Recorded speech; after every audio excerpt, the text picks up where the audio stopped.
Hey, what is going on, everybody?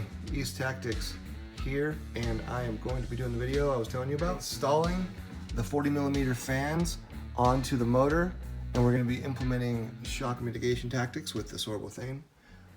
But before I go into that, I wanted to briefly go over the other videos in this playlist or this series where I have implemented shock mitigation tactics to other components of the vehicle, and they have been performing absolutely amazingly. So, oh man, she is dirty. All right, that is better. All right, so basically just a quick overview. If you look closely here, you can see that I've installed sorbothane squares on all four corners here, as well as all four corners here. And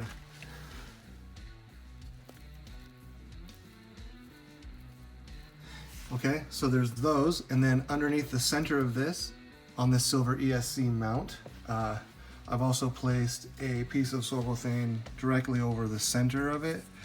This is actually what the new mounts look like because, believe it or not, before they were even making this advanced version, I had realized the weakness, and I went in on this one and I put washers in here. You can watch this video to get the exact details. So if you do have one of these older mounts and you do not have this circular section with the cross, then you're going to want to go in and put in some washers in here because it is absolutely paramount that you put support directly underneath these fans. Ultimately, right here's the bottom of the fan, right there up against it for support to prevent these fans from breaking and to just lend to a ton of support. Anyway, so I have shock absorption in there. I also have two pads underneath the ESC of the sorbothane, 2 layers thick.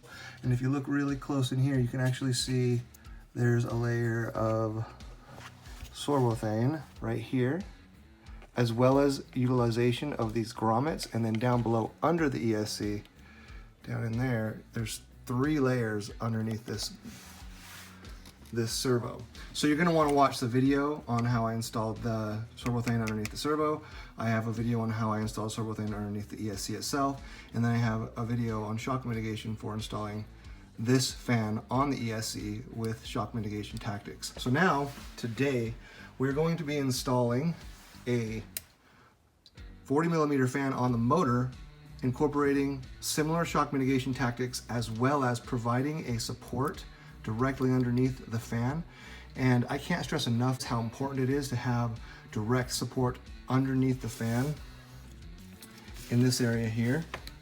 I've seen people where they've got fans on these motors, and these 40mm fans, these square fans that are really high power, they're really, amazing when it comes to cooling your vehicle.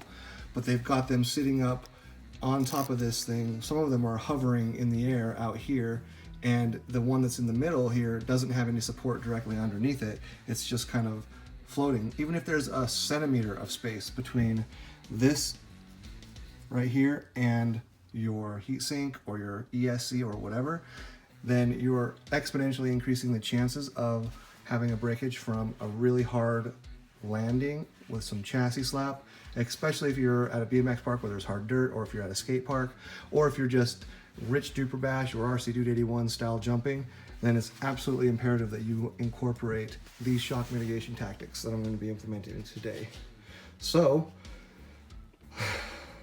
let's get into it. Hey guys, real quick, before we get into business, I wanted to make a quick comment here.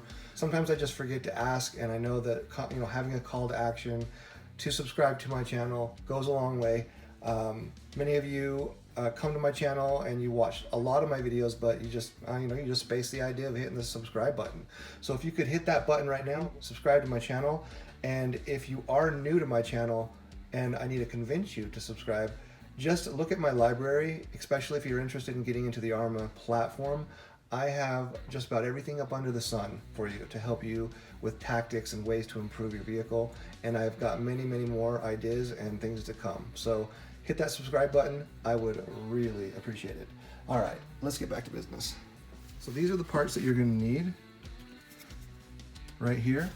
I already have a video right here you can watch. It's going to show you how you can get these fans and how you can retrofit this connector onto the fan, even incorporating the braid. And you know, how to get all the components. I've got a shopping list already pre-set up for you if you want to DIY both the installation of this fan here and the installation of this fan here. So watch those videos in my DIY high power fan playlist. All right, so what do we need to do in order to take advantage of having the most basher ready fan setup on your motor? Well, one of the most important things that you're gonna need is you're gonna need to have a heat sink that actually will go all the way around your motor and literally lock onto the motor in a way that is gonna be secure, 100% secure. And what's interesting is I have yet to find a heat sink anywhere on the market that will accommodate these 40mm fans. If you look here, you're gonna notice that the heatsink actually will fit 2 fans. However, they're smaller fans and they're not this 40mm fan. So today we're gonna do a little bit of a thing that I call a tactic to get this sucker mounted on here in a way that's secure and also provides that support directly underneath that fan base so you don't have any breakages. Okay, so first and foremost, we need to talk about these fans. I know that you see a lot of places advertising or a lot of vendors selling 2 of these fans on a motor, and I can tell you from my experience that especially when you get this version of the fan, they're the most powerful and also have the best strength underneath here for bash resistance. Now this is a 1 amp fan, it's a 12 volt fan, so you're gonna run it with the maximum way to run this fan is with a 3S battery. I've actually revised the way that I mount the 3S battery because I did away with the 1500 milliamp version of the 3S battery and dropped down to an 850 milliamp. And because it's smaller, I found a really sweet spot to mount it on the vehicle that makes it as secure as all get out.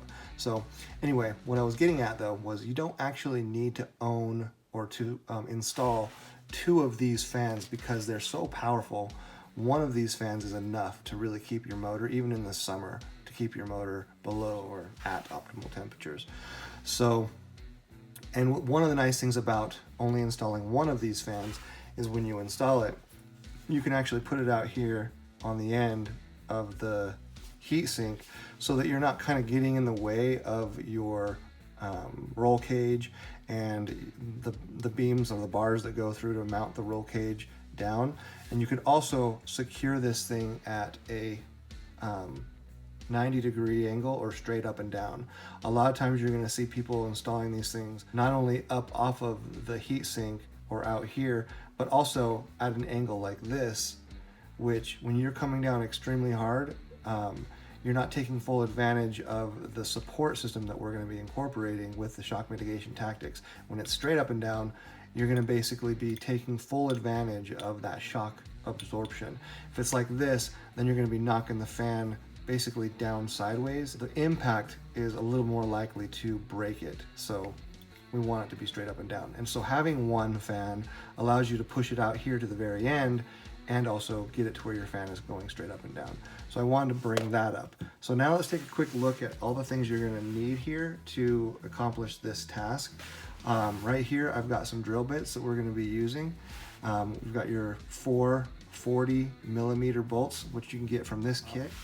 You're also gonna need a fan cover. And then right here, I've got some excess pieces of sorbothane from my previous projects. So I'm gonna be cutting 8 of these little squares, 4 for the top and 4 for the bottom, as well as a piece about this size to cut your circular piece to go right here in the center.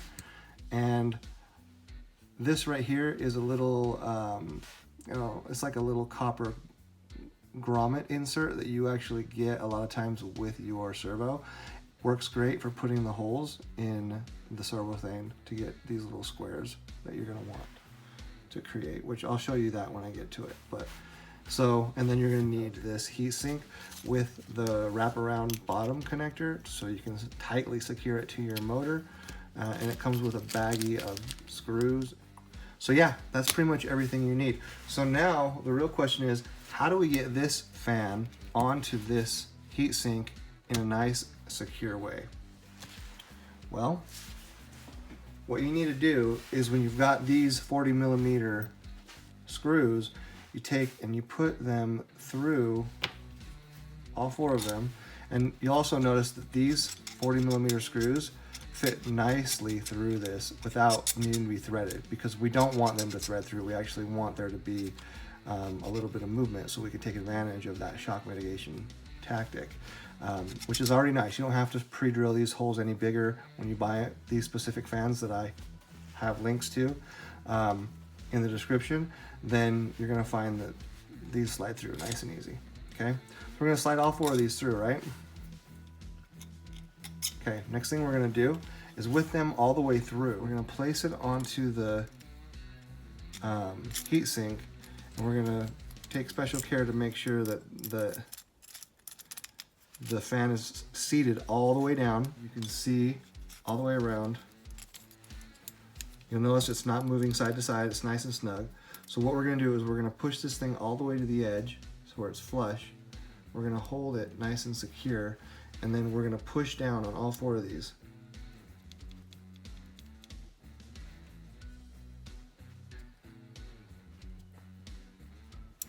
Okay, now once you do that, you're gonna look really closely. You're gonna see the dot that I just created there.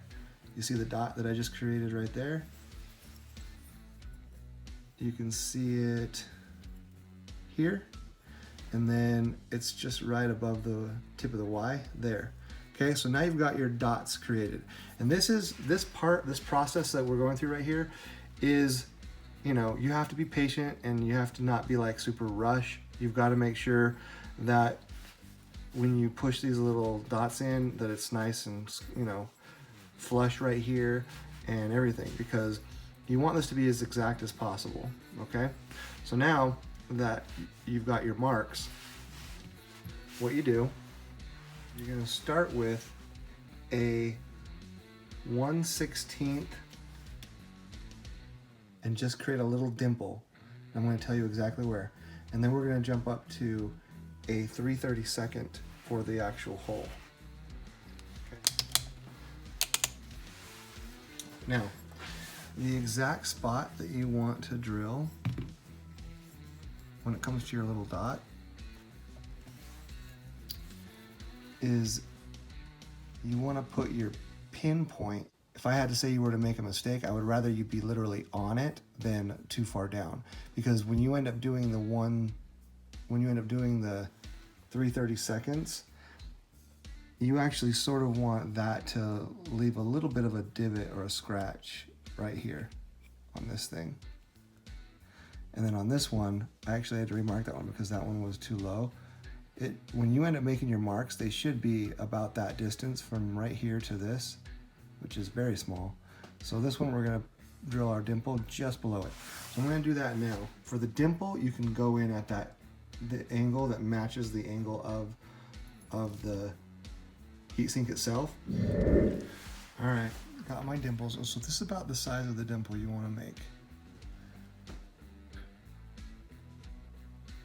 Okay, so now that you got those 4 dimples created, you can switch to your 3/32.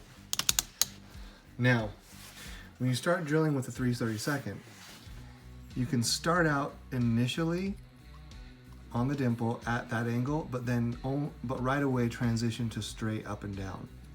So I'll try to do it from out here so you can kind of see. So you kind of start out slowly at that angle, and then transition straight down.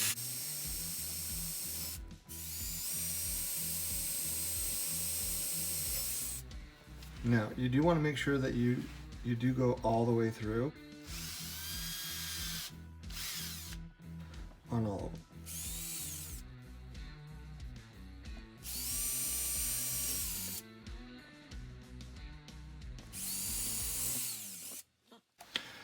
All right. Okay, so since I actually screwed up on that one, it just goes to show how easy it can be to screw up. See my dimple? I don't know why or how I missed completely, but I ended up doing it, starting over, and I did it on the other side. And so when you look, you see how close I got. You can actually see a little bit of the edge here got taken away, which is actually probably ideal. See how a little bit of the edge got taken away there, a little bit of the edge there. So this hole and this hole, this hole and this hole will not be used because I screwed up on this one. All right, what you want to do after you've drilled your holes is, because I don't have like threading tools, if you've got threading tools that will, you know, be the exact width for like M4 nuts, then use that obviously instead. But I found that the 3/32 here is just the right size, and then what you do afterward is you take one of your screws from your bag, since you're not going to be using these anyway, and you screw it down through each of the holes, and it just threads it for you.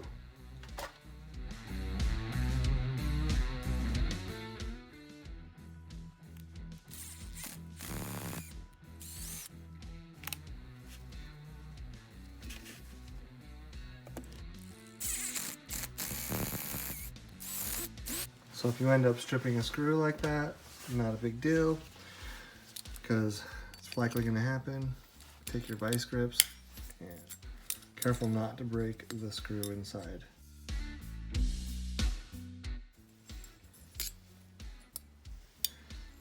So basically that's just kind of the way you force thread it if you don't have pre-threading tools, which I don't have. Now, alright, so now let's see how good a job we did. If you did a perfect job, then you'll be able to screw all 4 of these in, and then you'll be able to move your fan up and down like this. If you end up doing it to where it's not perfect, which honestly, if you're able to do it to where it's perfect, then freaking mad kudos to you. I wouldn't really fret about it too much, because one of the things that you can do is we can increase the size slightly of, well, I'll show you what we can do. So, all right, so I screwed them all in just a little bit, and I'm finding that it's, you know, it's basically preventing the up and down movement that I want to happen for shock mitigation.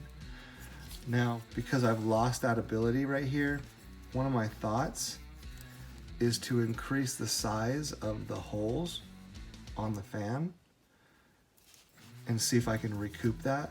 So what I'm gonna do, I'm gonna remove it.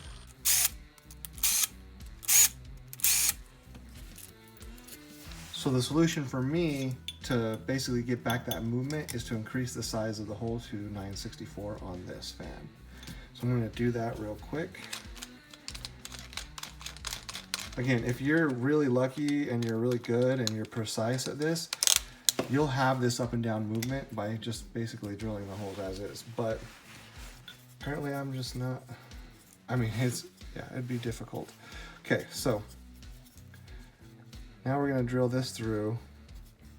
Be really careful not to, you know, make sure you have a good grip on it.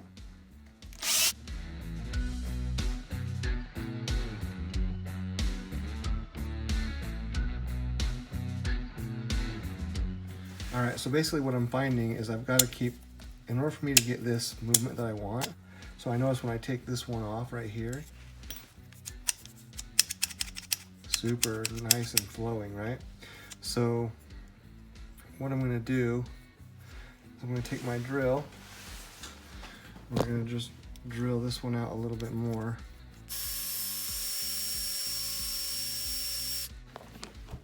See if that helps.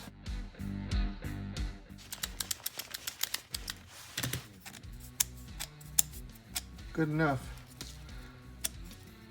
Okay, so the goal is after you've screwed your holes in, that you mess with the size of these holes enough to where you've got play here. All right, transition to installing this onto the motor.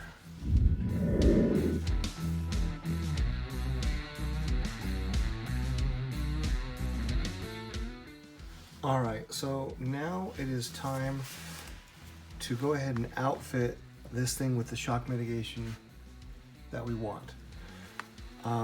What I'd like to do is, similarly to my ESC, I want to put 4 square little pieces at the top, but on the bottom, instead of putting 4 little square pieces in each corner, since they are going into the heatsink at somewhat of an angle, I really want the shock absorption to span across the whole thing, particularly on these 2 sides.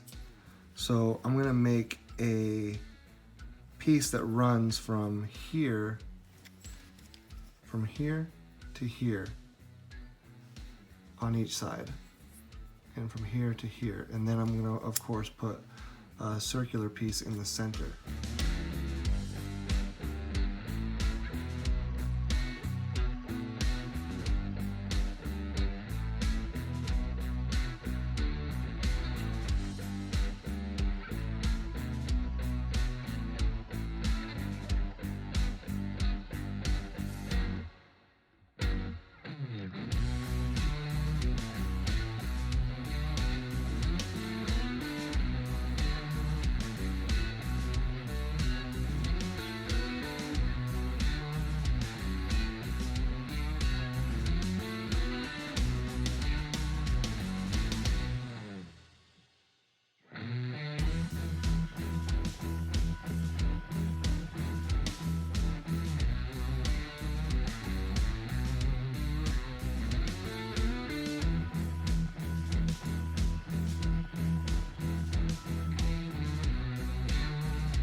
That's the goal we're looking for.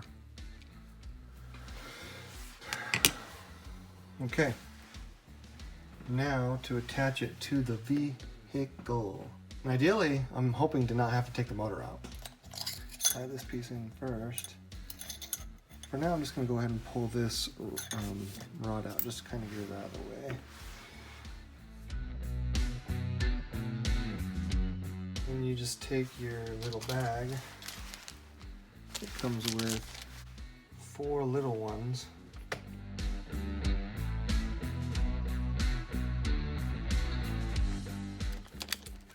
Not going to tighten that one down all the way just yet.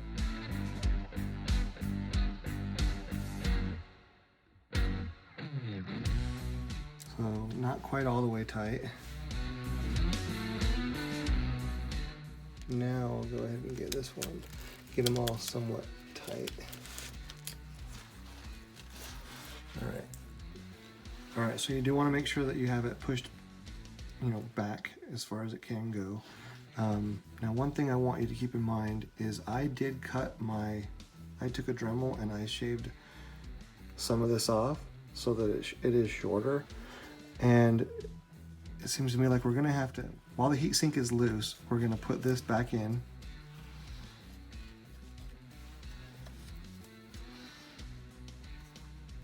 Oh, and I also did shave off half of the head here.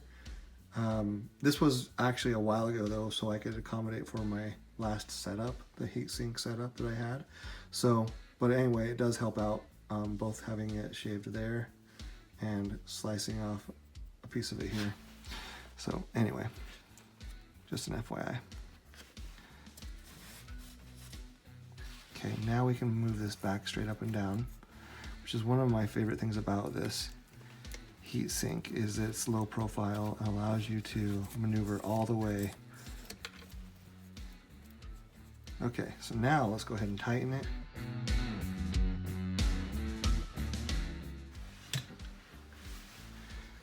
So that is not shifting anywhere. And it's easy access to both, or to all 4 of these screws, so that when you do need to take things apart, remove the pin, you just simply loosen up your heatsink and shift it over, and then do your work, and so it's just nice.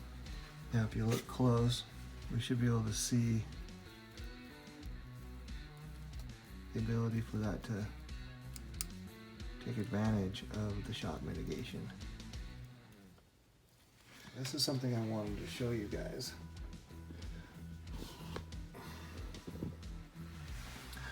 So this battery is an 850 milliamp battery. And my last battery was pretty large, and it had to the only place for me to put it was right there. And you could put this one right here too, with a strap that goes around here, and then you also want to put a strap that goes along this way. So if you decided to go with the larger 1500 milliamp battery, I would suggest that you do strap it here, but you do use a strap down and across. Now, this battery though is got enough juice to last through easily through an entire pack, 2 packs probably. It'll last through 2 packs before it gets to the point where you should charge it. So what's really awesome about this though is, check it out. This will fit right here in between this top section perfectly.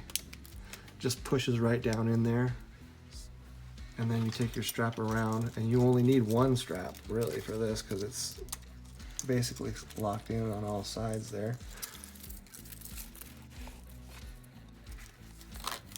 There we go. Alright, and that again is just absolutely perfect. It's not going anywhere at all. And then we can plug in right here.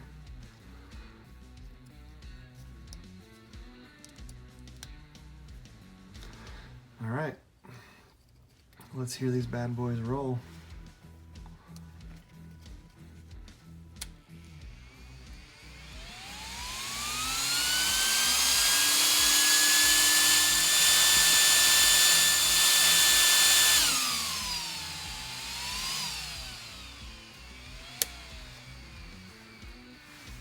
Now I'll probably end up doing something right here to like latch these together, whether it be some sort of a clamp or rubber band or I don't know, something, because I'm afraid with hard bashing, when this thing comes down, it's just gonna unplug. So yeah guys, this is exactly what you need to do to install your motor fan onto your motor with a heatsink in a way that is going to be extremely bash resistant. It's super strong. There's shock mitigation tactics infused in here. One of the things that I realized that I forgot to install, which I can probably just go back and do later, are these like little things here. So, but honestly, if I do install these, it's just gonna pull the screw just a little bit out of the heatsink, so I would say probably you don't really need them in this case. Since we've got the shock absorption pads in there, it kind of provides that fill. So I'm happy with that. I'll probably just leave it as is. So I'll go ahead and put this sucker to the test now, guys, and we'll see how she holds up. Well guys, that wraps up this video on the shock mitigation tactics for installing your motor fan on a heatsink, and I really appreciate you watching it. This is the final shock mitigation tactic in the playlist series that I've created for protecting your electronics. If you haven't seen the other ones, check them out. I hands down believe that this is the ultimate setup for your electronics. Front to back shock protection on your electronics is crucial for having a kick-ass RC. Simple as that. If you guys haven't already subscribed to my channel and you're new to my channel, hit the subscription button. I really appreciate that, and hit the bell so you can get notified whenever I drop new videos. And of course, I will drop all the information in the description of this video, like I have in my previous videos in the series, where you can get all these products, do it yourself, and you'll be able to quick access to Amazon for a lot of little miscellaneous parts that you're gonna need. Also quick links directly to AliExpress for the fans, and also, at least for now, a quick link to alzaracing.com to pick up this silver ESC mount. So when I find out that somebody's selling one in the States, I will let you guys know immediately. But right now, that's the only place I know of that you can get it. If you guys know of a place that plans on making them or is making them, and again, it has to be this version because you want to have that support there in the middle, let me know, and then I'll share it with everybody else as well. Anyway, guys, East Tactics out.